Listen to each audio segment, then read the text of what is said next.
We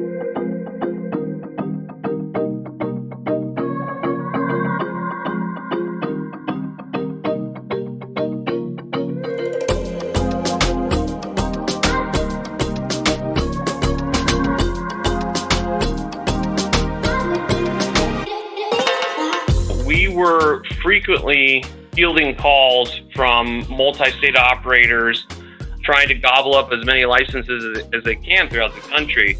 And now we're getting calls more so on the sell side. And I don't know if that's as a result of COVID. I think it probably is, and could be related to a cash flow issue.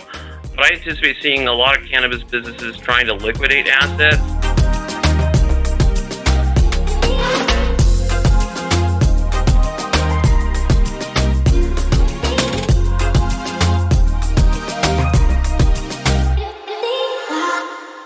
Well, we have a really interesting Cannabis and Corona episode in store for you today. We're fortunate to be joined by attorneys Laura Bianchi and Justin Brandt from Bianchi and Brand. Laura and Justin, welcome to the show. Thank you so much. We appreciate it. Happy to be here. The thing I love about cannabis is the pace of business. Major changes are happening so frequently, and they create like these ripples of opportunity for the businesses and the entrepreneurs. And now when you couple the industry's already insane evolution with the COVID crisis, it makes the pace of play just too fast for attorneys that don't specialize in cannabis. And Bianchi and Brandt is an Arizona-based law firm that specializes in cannabis, which explains probably why your roster is like the who's who in the cannabis industry. But what's so great about having you on here is that having that roster gives you like a real-time insight into COVID-induced trends or opportunities. And that's, really where I want to take today's conversation is what you guys are seeing. And, I guess, Laura, being in Arizona, your state's been a medical state for a while, and you tried to get adult use laws passed a few times. They just never could quite get it across the finish line. How's it look this year?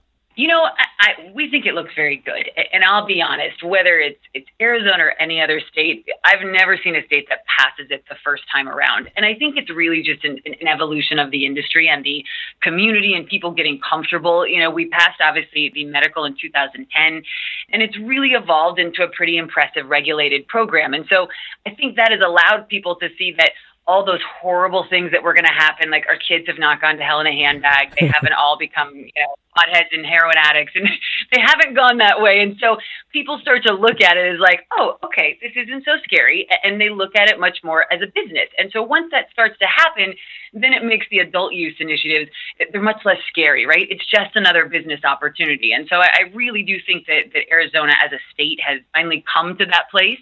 Of course, we had a little bit of delays, and everybody's always a little anxious because of COVID and because social distancing, you can't be out and around people. And so that presents its own set of challenges. Mm-hmm. However, across the board, the support has been very widespread, and I think there is certainly a very, very good chance that it will pass this time around. Man, that would be so great. It would be so great. The economic impact of this crisis is really crippling a lot of states, and I know they're going to be in need of some revenue. You don't want to sound tone deaf right now, but just to be pragmatic for a second, this crisis like this is kind of like a forest fire. And there's going to be a lot of massive devastation, but eventually there's going to be some massive opportunity. Laura, you're heavily involved in cannabis mergers and acquisitions. Do you think that M&A will be the next big cannabis opportunity? Oh, absolutely. I think it's just, it's an evolution. And this certainly, I think, caused some diversions that we didn't expect or anticipate. But I think we were already seeing some changes in M&A in the industry, which are not necessarily bad, right? As a new industry, there's this excitement, and there was what everybody called the green rush. And there was this blow up that, I would call a lot of the valuations very much unicorns and puppies. They were not based on much, right? It was based on if you wanted to get into the industry or if you wanted to get out. So we had already seen a little bit of a chilling effect in some of these valuations coming to a more reasonable place, and especially as the industry itself continues to evolve and become more sophisticated, and you get more traditional business people in and different opportunities. So I think we'd already been going in that way. COVID certainly, sharpened the blow a bit in that people are not as anxious to release a lot of money or a lot of cash. People tend to hoard, in times of crisis. But we have definitely seen that. But, on the flip side, I think sometimes that can also lead to a little bit better, smarter, more realistic business, which is a good thing for the industry and our long-term success. We don't want to be a bubble. We want to be here for the long haul. So, like I said, maybe a little bit more of a cliff than we thought, but I certainly there's a lot of opportunities out there, and now no one has anywhere to go, so we have plenty of time to do our due diligence.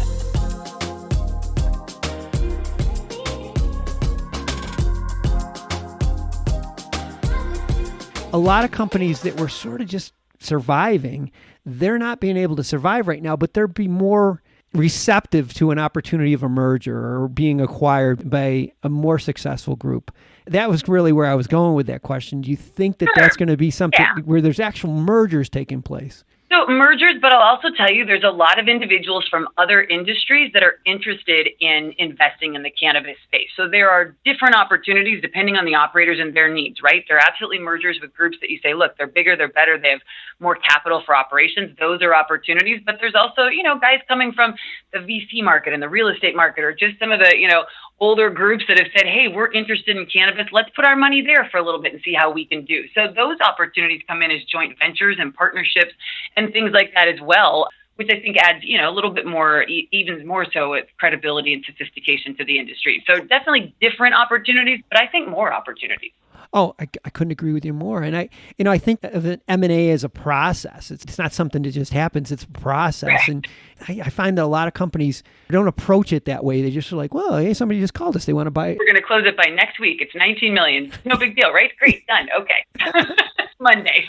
Well, I know. And I think that's why, and Justin, I was going to throw this one your way, but there's steps that companies can take to prepare in advance and should take. Just give listeners an idea of some of the things that you should be doing if you want to create an M&A strategy for your company.